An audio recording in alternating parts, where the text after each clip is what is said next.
की जरूरत नहीं है। बस पति कर रहा है, कोहनी के नीचे हाथ लगाकर उसको सबलता देते रहिए, लड़ते रहिए। पता नहीं कहां उसको ताकत देते रहिए। पता नहीं कहां की बात है।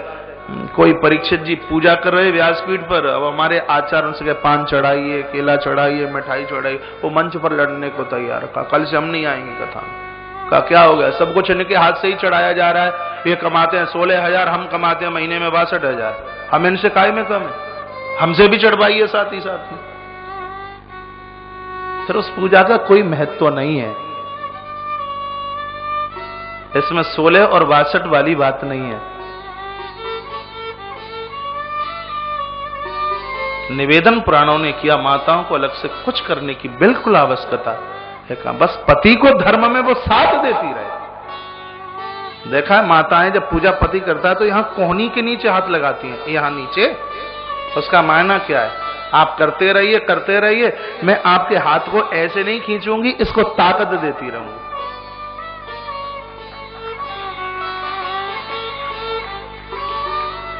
और होना चाहिए, तभी तो उसका नाम धर्म पत्नी है। इसका नाम धर्म पत्नी है, धर्म पत्नी। ये अपने पति को धर्म से जोड़ती है। आज आप में ऐसी बहुत सी माताएं होंगी जो अपने पतियों को बोलती हैं दुकान फैक्ट्री ये तो सब चलता ही रहेगा, एक बार यज्ञ में भाग लीजिए, चलिए कथा सुनिए, शिवलिंग का निर्माण कीजिए। आज प्रातः मैंने ऐसे बहुत जोड़ों को देखा। मेरे पास कैमरा नहीं था, नहीं फोटो खींच लेता।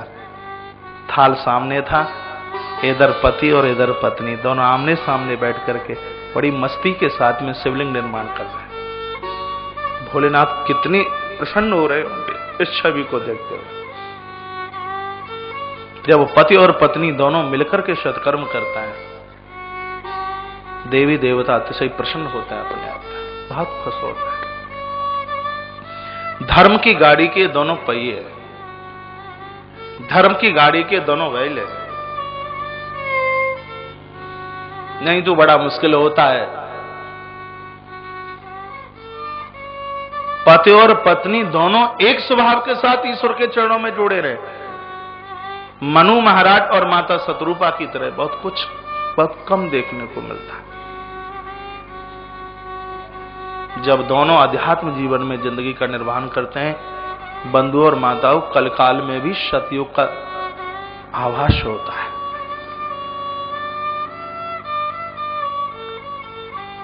बोलिए बांके बिहारी लाल की जय, श्री हनुमान जी महाराज की जय। जय जय श्री राधे श्री राधे श्री राधे श्याम। भगवान राम पहुंच गए हैं नजदीक और का जो रिपान प्रभु कीन प्रणामु, पिता समेत लीन निज नामु। प्रभु ने अपना परिचय दिया और कहा कहु बहोरी कहां वृष केतु।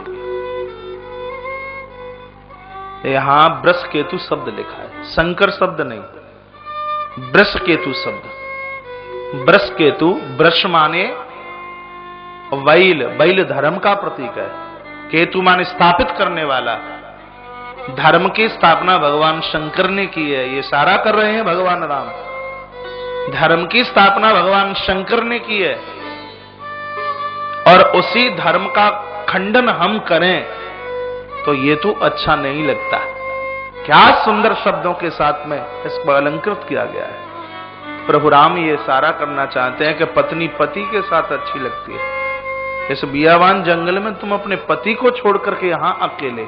मैंने ये बात कई बार कही है, बिटिया पिता के साथ चलने में बहुत अच्छी लगती है। बेटी पिता के साथ चले, मां के साथ चले, बहुत अच्छी लगती है बेटी। पत्नी पति के साथ चले, बहुत अच्छी लगती है।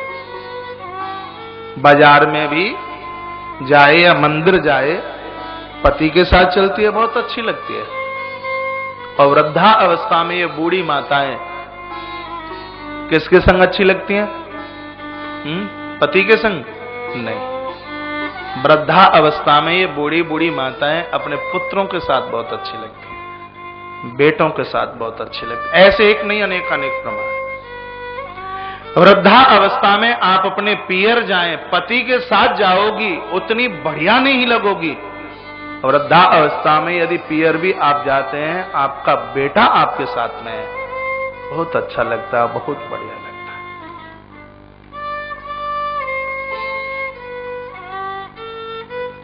तो भगवान बोले, माता वन में अकेली क्यों?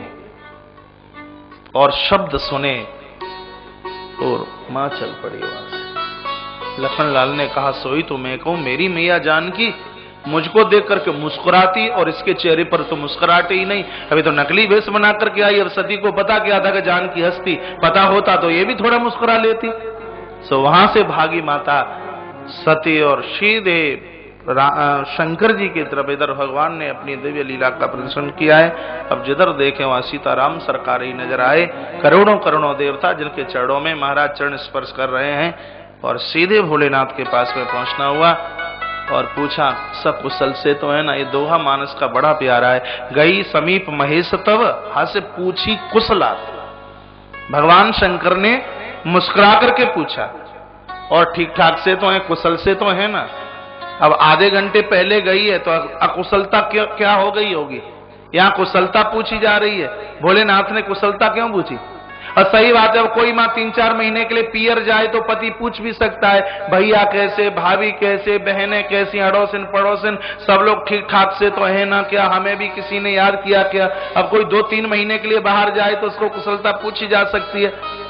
अब कोई 10 मिनट पहले सामने के गली में गई हो और वापस आई और कह दिया जाए, बोलिए आप कैसे हो, ठीक ठाक से तो है ना? तो कुछ अटपटा सा लगता है। तो कुशलता भोलेनाथ ने क्यों पूछी? वो जगत को संदेश देना चाहते हैं कि परमात्मा की परीक्षा लेने वाला सकुशल रह ही नहीं सकता। लेकिन मुझे अचंभा लग रहा है कि सती अभी तक सकुशल कैसे है, इसलिए कुशलता पूछी गई है। ईश्वर की परीक्षा नहीं, प्रतीक्षा कीजिए माता सबरी की तरह। मैया ने कहा, जब भोलेनाथ ने पूछा परीक्षा लेके आ गई? कहा, हमने कोई परीक्षा नहीं ली। माता झूठ बोल गई। बड़ी सुंदर चौपाई है।